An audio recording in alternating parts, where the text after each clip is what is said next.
Bonjour l'Hexagone, bonjour Côte d'Ivoire, Sénégal, Togo, tout le pays francophone que je suis sur YouTube, Seul Jésus Sauve, Jésus Roi des Nations, sur TikTok. Je vous donne un bonjour et je donne un bonjour aussi à l'île de la Réunion.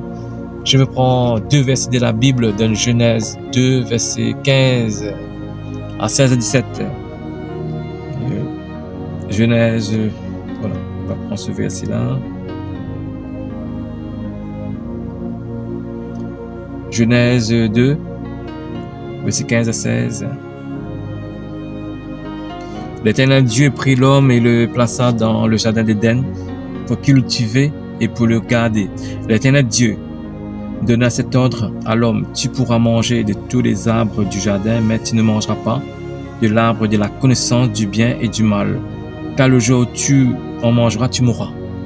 On voit que malgré le conseil de Dieu, malgré l'avertissement, on voit que les deux couples, Adam et Ève, ils ont désobéi à Dieu.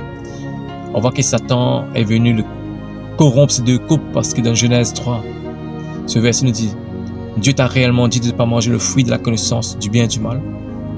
On voit que ces deux couples, ils ont mangé ce fruit, le fruit avec le péché, avec l'adultère, la fornication, la drogue, la malédiction. Parce que Paul nous dit dans Romains 3, verset 23, car tous sont péchés et sont privés de la gloire de Dieu. Paul confirme dans Romains 5, verset 12, le péché est rentré par un seul homme. On voit que c'est la faute d'un homme que le péché est rentré dans l'humanité, qui a contaminé toute l'humanité. Parce que Paul confirme dans Actes chapitre 17, verset 26, nous sortons d'un même sang. Nos parents, c'est Adam et Ève. Notre sang est contaminé par le péché. Mais Dieu, dans sa miséricorde, de son amour, il connaissait que Adam et Ève va tomber, mais il a déjà préparé son fils bien-aimé qui est Jésus-Christ, notre Seigneur, qui est le deuxième Adam, le dernier Adam. On va prendre 1 Corinthiens 15, verset 45.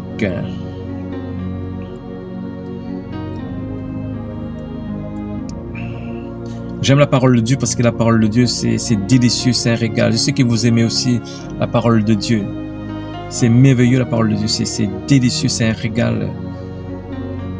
1 Corinthiens 15, verset 45, ce verset nous dit que c'est pourquoi il est écrit: le premier homme Adam devint une âme vivante. Le dernier Adam est devenu un esprit vivifiant. Mais ce qui est spirituel n'est pas le premier. C'est ce qui est animal ce qui est spirituel vient ensuite. Voilà. Ça fait 2000 ans que Jésus est venu sur la terre en mission pour réparer l'erreur du premier Adam qui a commis dans le jardin Éden. On voit que Jésus est venu pour réparer l'erreur d'Adam et aussi récupérer les clés de l'autorité. Parce que Adam, c'est lui-même qui devrait gouverner la terre, mais le diable est venu usurper, voler son autorité. Jésus est venu en mission pour l'œuvre de la rédemption sans personne qui était au courant. On voit que le diable n'était pas au courant de la mission de Jésus. Sinon, il va venir contrecarrer le plan divin, l'œuvre de la rédemption. Jésus est parti à la croix pour aussi de grandes victoires. Jean 19, verset 30, tout est accompli. Parce que lorsqu'on prend Colossiens 2, verset 14-15, je paraphrase ce verset, il a effacé l'acte dont les ordonnances nous condamnaient contre nous. Il a détruit en leur collant à la croix. Il a dépouillé les dominations, les autorités. Il les a livrées publiquement spectacle en triomphant d'elles par la croix. En fait, quand c'est le sang de Jésus qui est déversé pour nous, c'est le sang de Jésus qui nous donne la victoire sur le péché. C'est le sang de Jésus qui nous purifie de tout mal. C'est le sang de Jésus qui nous décontamine du péché.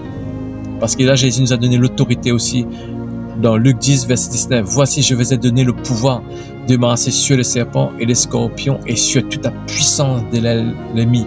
Toutes les personnes qui ont donné leur vie à Jésus-Christ, le diable n'a plus l'autorité sur nous. Voilà, parce que Dieu donne à Jean 4, verset 4, vous petits enfants, vous êtes de Dieu et vous les avez vaincus, parce que celui qui est en vous est plus grand que celui qui est dans le monde. On va prendre Romains, 2 versets, on va prendre Romains 6, Romains 6, on va prendre ce verset-là. Romains 6, Romains 6, verset 23, 22.